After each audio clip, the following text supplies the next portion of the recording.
ঈশ্বর অদ্বৈতানন্দ পরিষদ বাংলাদেশ কেন্দ্রীয় কার্যকরী সংসদের পক্ষ থেকে আমাদের পরম শ্রদ্ধেয় প্রয়াত প্রফুল্লরঞ্জন সিংহের পঞ্চম মৃত্যুবার্ষিকীতে ওনার প্রতি গভীর শ্রদ্ধা নিবেদন করি। ওনার আত্মার শান্তি এবং মোক্ষ লাভ করি প্রতিনিয়ত। আপনারা জানেন, বীর মুক্তিযোদ্ধা প্রয়াত প্রফুল্লরঞ্জন সিংহ ছিলেন কুণ্ডেশ্বর ঔষধালয়ের প্রতিষ্ঠাতা শ্রী নতুন অধ্যক্ষ শ্রী নতুন চন্দ্র সিংহের স্নেহধন্য সন্তান। আজকে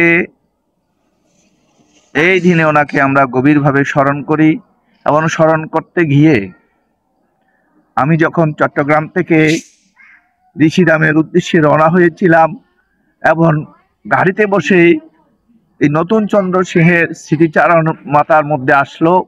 এই কারণে ঋষিধামের বিত্তবান ভক্তদের আচার আচরণ, বৈশিষ্ট্য, আদর্শ ইত্যাদি যখন মনের মধ্যে ঘুরপাক কাটছিল, সেই স্মৃতি আজকের এই দিন আমি স্মরণ করতে চাই।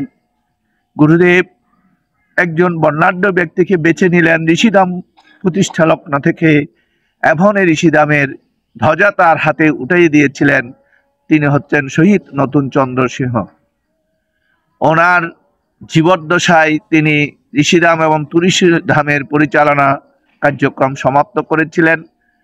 ওনার পরবর্তী ওনার জ্যেষ্ঠ সন্তান সত্যরঞ্জন সিংহ আমৃত্যু এই ঋষিধাম তুলসীধামের শ্রীগুরু সংঘের পক্ষ হয়ে সভাপতির দায়িত্ব পালন করে উনিও আমৃত্যু এই দায়িত্ব পালন করেছেন।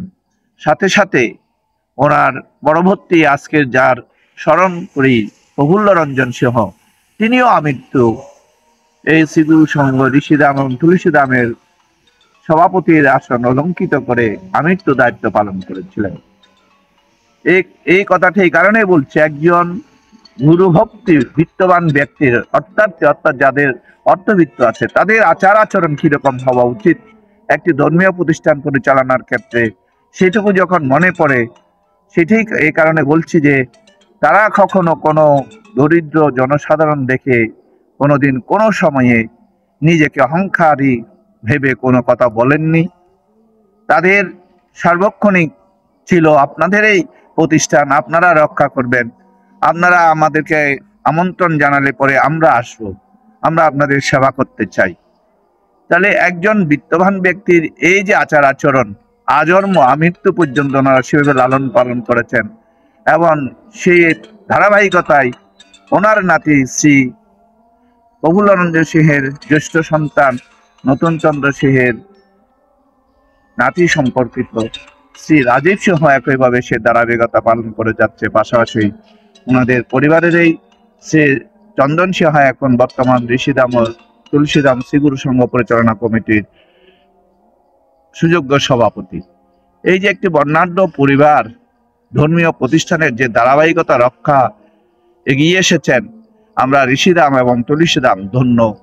স্বামীজি সেই দিন সেই বড় পুত্র রেখে নতুন চন্দ্র সিংহকে যেভাবে সম্বোধন করেছিলেন, আজকের এই দিনেও সেটি যথার্থভাবে সেই পরিবার এই ঋষিধাম এবং তুলসীধামকে ধরে রেখেছেন। আমরা মনে করি বর্ণাঢ্য ব্যক্তিগুলো সেই রকম আচার আচরণ তাদের থেকে শিক্ষণীয়, তাদের থেকে শিখে নেওয়া উচিত।